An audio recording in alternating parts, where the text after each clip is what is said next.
The Valari homeworld was a world of peace. Wide silver seas touched bright green shores and forests sang with gentle crystal winds. The Valari people were tall and fragile, with thin limbs and soft voices. For thousands of years they had built cities of light, filled with harmony, art, and science. They had no armies, no weapons of destruction, and no memories of war.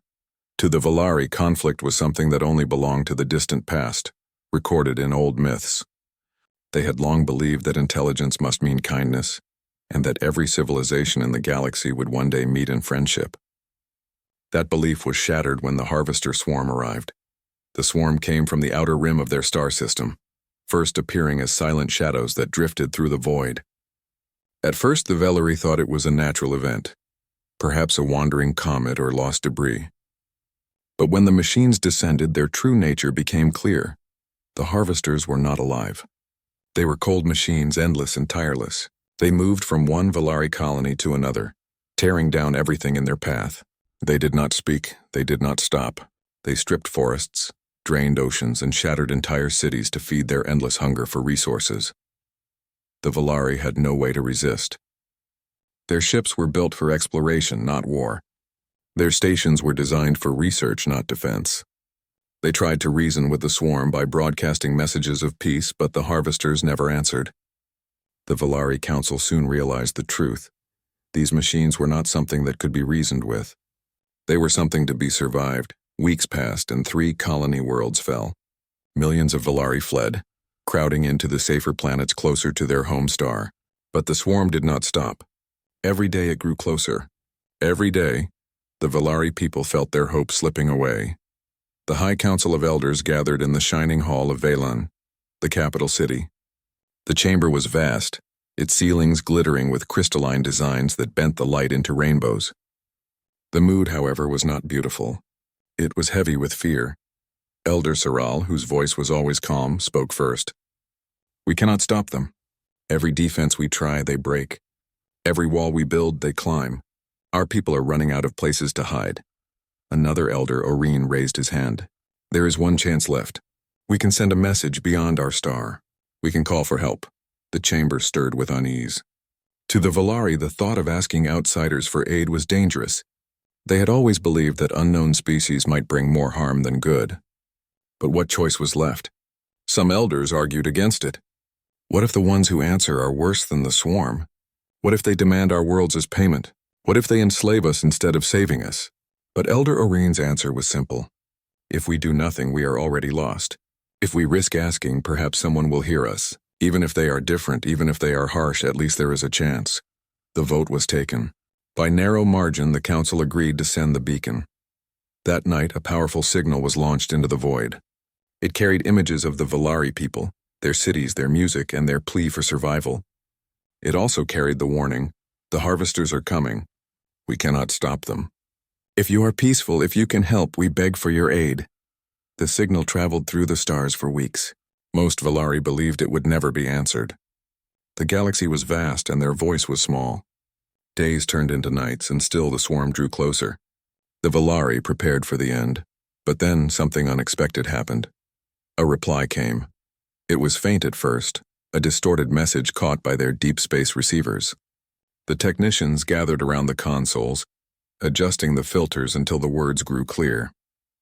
The voice was strange, low, firm, and filled with strength. It was not like the Valari's soft singing tones. It was deeper, rougher, as if it had been shaped by storms and stone. The message said, "This is the United Earth Fleet. We received your distress call. We are coming." When the words were repeated before the High Council, silence filled the chamber. None of the Valari had ever heard of this Earth. The Council immediately ordered research. The archives held little. Earth was a young world by galactic standards, still new to the stars, but scattered reports painted a strange picture. A planet of violent storms, shifting seas, burning deserts, and thick jungles. Life on Earth was described as fierce and competitive. Its creatures fought daily to survive. The Valari whispered in fear, "Such a world should be uninhabitable. If life survives there, it must be dangerous.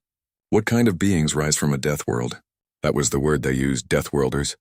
Stories spread quickly among the Valari. Some said these humans would be brutal savages, stronger than any predator. Others believed they might be cruel conquerors, using Valari weakness as an excuse to take everything. But there were also voices of hope. If they come from such a hard world, perhaps they know how to fight the swarm. Perhaps only Deathworlders can stand against machines that never stop. The council debated for days, but the choice had already been made. The beacon had gone out and the humans had answered. Whether they liked it or not, the Valari would soon meet the Deathworlders face to face. As the swarm closed in on the outer colonies, the Valari people looked to the stars. Somewhere out there, ships were flying toward them, ships filled with beings from the harshest world they had ever heard of. Would these humans save them? Or would they bring a new kind of fear? Only time would tell. The Valari sky was calm on the day the humans arrived. Their home star shone softly, and the crystal towers of Valon reflected its light.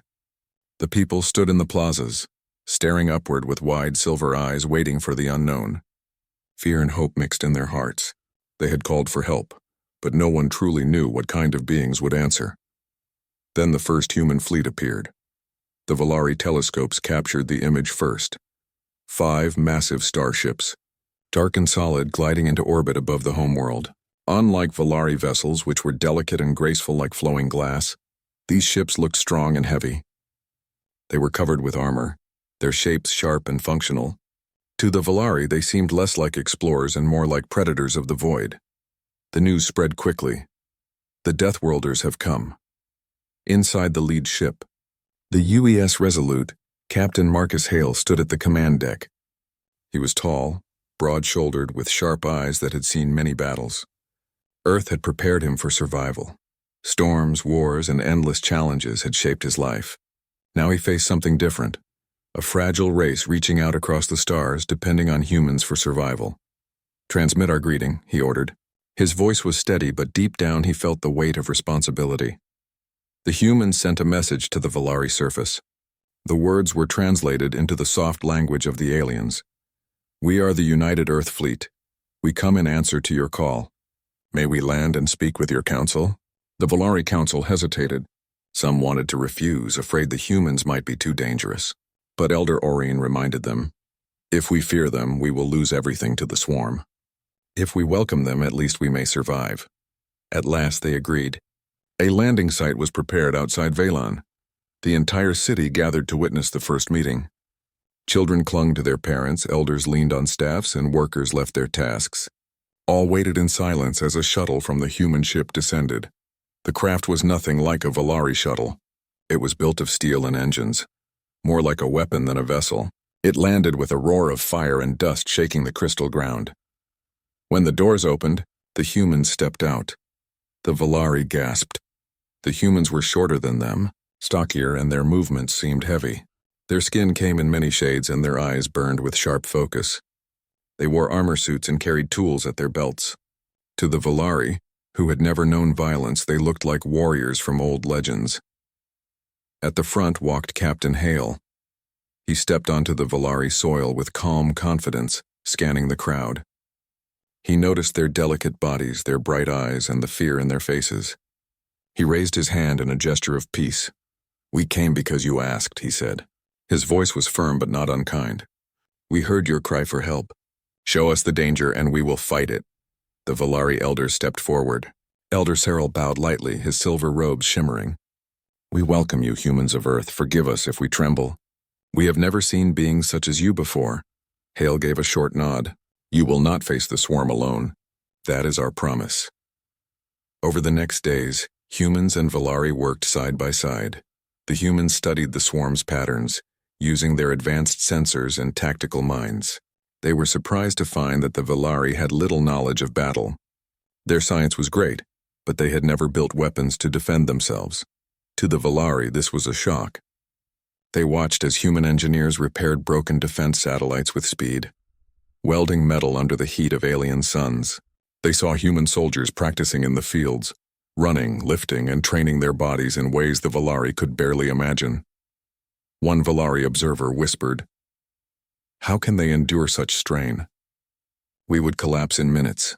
Another replied, "They are from a death world. Their bodies must be built for hardship." The nickname spread quickly. Across the cities, the humans became known as Deathworlders. At first it was spoken with fear, later with wonder. The Valari were not only observers. They welcomed the humans into their homes, offering food, water, and knowledge of their star systems. Their scientists shared maps of the swarm's movements and data on energy fields. Humans listened carefully, combining that information with their own battle instincts.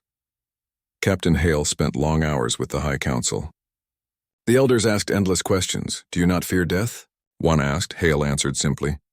We all fear it, but we learn to face it. On Earth, survival has always been hard. We carry that lesson with us. Another elder asked, why would you risk yourselves for us? We are strangers to you. Hale's reply was steady. Because someone must stand against the swarm. Today it is you. Tomorrow it may be us. If we do not help one another, none of us will last. The words touched the Valari deeply. They had always believed kindness came from weakness. Now they saw kindness joined with strength. Still, not everyone trusted the humans. Some Valari leaders whispered in private halls, they are too dangerous. Look at their ships, their weapons, their hard eyes. What if they decide they want our world after the swarm is gone? But others answered, if they wanted to conquer us, they would not waste time speaking. They would have already taken what they wanted. The debate continued, but outside the council chambers, the truth was clear. The swarm was moving again. Another colony world was under attack and time was running short. The Valari turned to the Deathworlders. For the first time, they admitted the words openly. We cannot stop the swarm. But perhaps you can. Captain Hale rose, his armor shining under the alien light. Then we will fight. Prepare your people. When the swarm comes, humanity will stand in its path. That night, the Valari cities were filled with both fear and hope. Children looked up at the stars, whispering the new name, Deathworlders. Some said it with dread, but others with awe. The humans did not rest. They worked through the night, repairing weapons, building defenses, and planning strategies. Where Valari minds grew tired, human endurance carried on. Where Valari hands shook with fear, human hands stayed steady. The Valari began to see them not as monsters, but as something different, beings shaped by fire and struggle, yet still willing to protect others. And as the first reports arrived of the swarm moving toward another world, the Valari knew the moment of truth was coming. Soon, they would see whether these Deathworlders could truly stand against the endless machines. The warning came at dawn. Valari satellites detected movement at the edge of the star system, shadows of steel drifting closer, like a tide that never stopped. The swarm had found another colony world. Its target was Valora 6, a fertile planet filled with farms and crystal lakes. Thousands of Valari families had fled there for safety, believing the swarm would not reach them so quickly. Now the harvesters were coming. The Valari panicked. Messages flooded the council chamber. Desperate voices of settlers begging for protection, mothers calling for rescue, elders whispering prayers. The council turned to the humans. Captain Marcus Hale stood before them, his face calm, though the news was grim. You asked if we could fight the swarm, he said. His voice echoed in the crystal hall. Now is the time to find out. Some elders trembled. But your numbers are so few. You have only 5 ships. The swarm sends thousands, Hale nodded. Numbers are not everything. We fight with more than machines. We fight with will, with strategy, with every tool we can find. We will not run. The Valari fell silent. For the first time, they realized that these humans did not measure strength in size or numbers. They measured it in determination. The human fleet prepared for battle. On the UES Resolute, the crew worked without rest. Engineers checked weapons, calibrated shields, and filled the hangars with drones and shuttles. Soldiers armed themselves with rifles and heavy armor, moving with discipline and purpose. In the strategy room, holograms showed the swarm's movements. The machines moved in endless waves, dark, cold, and without emotion. Lieutenant Arya Chen, the ship's tactical officer, pointed at the map. The harvesters are clustering near Valora 6's moon. They'll strike the surface within hours. If we attack them head-on, we'll be crushed. We need to draw them into a trap. Hale crossed his arms, studying the display. The Valari said the planet has volcanic zones, yes? Yes, Captain, Arya replied. Unstable ridges in the southern hemisphere. If we lure the swarm there, the eruptions could destroy part of them. Hale's lips tightened into a grim smile. Then that's what we'll do. We'll fight smart, not just strong. The Valari watched the humans prepare. To them, every action was strange and frightening. They saw how humans pushed their bodies beyond exhaustion, lifting heavy crates, running through drills, refusing to rest even when sweat poured down their faces. One Valari scientist whispered to Elder Saral, "How can they endure such pain?" Saral answered softly, "Because they were born to endure. Their world forced them to." Some Valari still doubted. What if they fail? What if they bring the swarm closer to us? But others began to believe. They do not fear the machines as we do. Perhaps that is enough. The battle began. Human ships jumped into orbit above Valora 6. At once the swarm moved. Thousands of mechanical harvesters surged forward, their bodies glinting like knives in the starlight. "Enemy contact," shouted the communications officer. "They're moving fast, too fast." "Hold steady," Hale commanded. "Wait for the signal." The Valari who watched from their observation posts held their breath.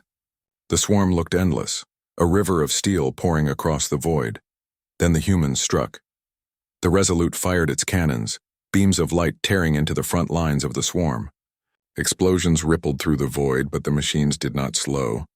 They swarmed like insects, crawling over one another, repairing as they advanced. "Now," Hale ordered. Human fighters darted forward, weaving through the chaos. They fired missiles into the volcanic ridges on Valora 6's surface. The ground shook, fire erupted, and rivers of molten rock burst into the sky. The swarm, caught in pursuit, flew straight into the storm of fire. Thousands of harvesters were burned, melted, and torn apart. The Valari who watched gasped in awe. They turned the planet itself into a weapon, one whispered. But the battle was far from over. The swarm adapted. Larger forms emerged from the void, towering. War machines with thick armor and heavy cannons. They began targeting the human fleet, blasting shields with relentless fire. "Shields at 60%, cried the Resolute's officer. "Keep firing," Hale shouted. His voice never wavered. "If they want to fight, they'll get one."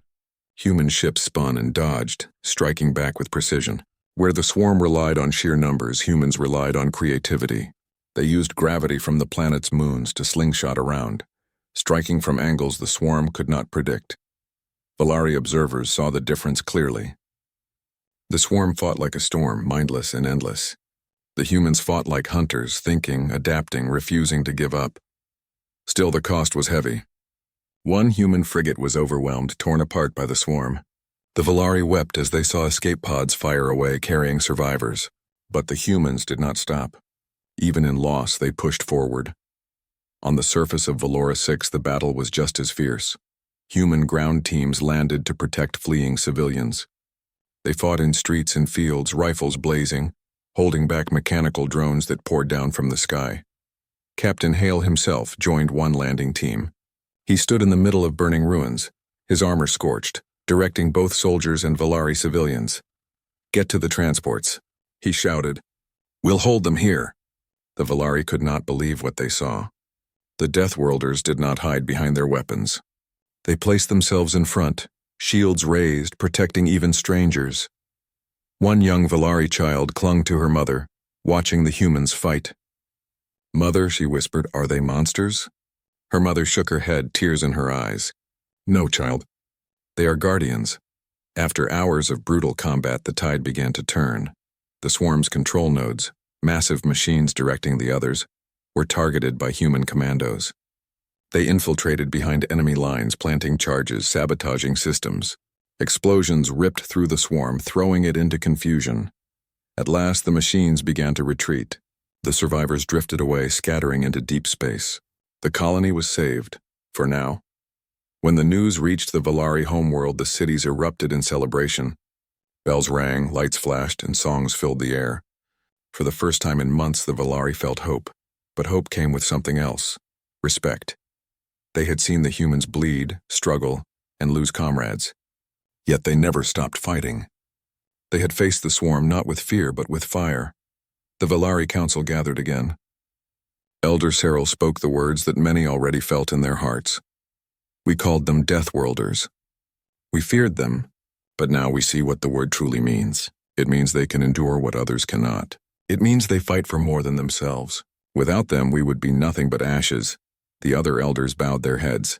The humans had proven themselves. The Valari now looked at them not with fear but with awe. And deep in their hearts they knew this was only the beginning. The swarm would return stronger than before. But so would the Deathworlders. The aftermath of the first battle left Valora 6 scarred. Cities were half destroyed, forests burned, and smoke hung heavy in the air. The Valari were grateful for survival, but the price had been high. They had lost homes, food supplies, and many who had fled too late. The humans were exhausted as well, yet they moved tirelessly, tending to the wounded and repairing defenses. Captain Marcus Hale stood on the surface, surveying the ruins. His armor was blackened from fire, but his posture remained firm. Beside him, Lieutenant Arya Chen coordinated the remaining human forces. They had fought a machine that seemed endless, yet the swarm would return. The Valari approached hesitantly. Elder Orine spoke first. "You saved many lives, humans, but our losses are terrible. How do you endure so much and keep going?" Hale looked toward the horizon where smoke still rose from the battle. "We fight because we must. We do not run from what is hard. That is what survival teaches you. We endure, so others may live." The Valari could not comprehend it fully. Their species had known peace for thousands of years. The idea of putting oneself in danger for the sake of strangers was almost alien. But now, seeing humans move among the injured and frightened, they understood something new. Over the next days, humans and Valari worked together to rebuild defenses. Humans taught the Valari how to reinforce structures and redirect energy fields to block mechanical attacks. Valari scientists shared data on the swarm's movement, helping humans predict their next strikes. But tension also grew. Some Valari leaders whispered privately, "These humans are too strong. What if they come to rule us once the swarm is gone?" Others responded, "If we survive without them, the swarm will return stronger. They are our only hope." Captain Hale overheard fragments of these discussions. He did not respond immediately. Instead, he chose to show his point through action. When another harvester cluster was detected approaching Valora 6, Hale personally led a boarding team in a risky mission. His squad infiltrated the largest enemy machine, planting explosives to destroy its central processing unit. The mission was dangerous and several humans were injured. Some did not return. The Valari watched silently from observation posts. They saw humans take risks without hesitation, shield one another, and continue fighting even when fear and loss threatened to stop them. It was awe-inspiring and frightening at the same time. By the third day, the swarm began to withdraw temporarily, but it left behind devastation. Valari homes were destroyed, crops ruined, and families traumatized. Humans moved among them, helping carry supplies, clear rubble, and comfort the frightened. Captain Hale ensured that no Valari felt abandoned. Elder Soral approached Hale, his hands trembling slightly. "You do not grieve like we do." "You mourn, yes, but you continue. How can you bear such losses?" Hale's eyes were steady. "Loss is part of life. We honor it, we learn from it, and then we keep moving. That is how we survive. That is how we win." The Valari realized something profound. Humans had not only strength but resilience. They could endure loss and fear without losing their purpose. During the recovery, Valari scientists and humans shared knowledge openly. Humans learned about Valari energy systems, which could power entire cities with minimal fuel. The Valari were fascinated by human engineering, which combined creativity, adaptation, and sheer endurance. Together, they built new strategies for future battles. Humans trained Valari volunteers in basic defense tactics, teaching them how to operate energy weapons, repair machinery, and anticipate swarm attacks. It was not easy. Many Valari found it exhausting, and some questioned whether they could truly survive in battle. But the humans were patient. They encouraged, guided, and motivated. Slowly, the Valari began to understand. Strength was not just physical. It was courage, unity, and the refusal to surrender. Tensions within the Valari Council remained. Some still feared the humans' presence, worried that after the swarm was gone, the Deathworlders might take control. Elder Orion addressed them firmly. "We must see the truth. Humans came to save us, not to claim us. If we reject their guidance, we doom ourselves." Slowly, the council began to agree. They saw the humans as allies, not conquerors. For the first time, the Valari felt something they had never known: trust in another species that was so different from themselves. As the sun set over Valora 6, Hale and Orine stood together looking at the horizon. "The swarm will return," Orine said softly. "Yes," Hale agreed, "but next time we'll be ready, together." And in that moment, the bond between humans and Valari deepened, a bond forged in fire, loss, and courage. Months passed and the Valari homeworld and colonies began to heal. The swarm had withdrawn, retreating into the darkness of deep space, but everyone knew it could return. The humans remained vigilant, helping the Valari rebuild cities, restore farms, and strengthen defenses. For the Valari, the humans had become heroes, though they still whispered their new name with awe, Deathworlders. Captain Hale and his crew continued to train Valari volunteers. Soldiers and civilians alike learned to handle weapons, operate machinery, and think strategically. The Valari discovered that even their delicate bodies could adapt when guided carefully. One young Valari named Lyra, who had been a timid child during the first battle, now stood among human recruits, her hands steady as she aimed a plasma launcher. She whispered to herself, "I will protect my people just like they protect us." Hale observed from a distance, nodding silently. The humans had not only defended the Valari, they had inspired them to become strong themselves. In the council chambers of Valon, a historic decision was made. Elder Cyril spoke solemnly. "The humans risked their lives for us. They do not seek conquest. They fight because they choose to. Let this day mark the beginning of a new alliance."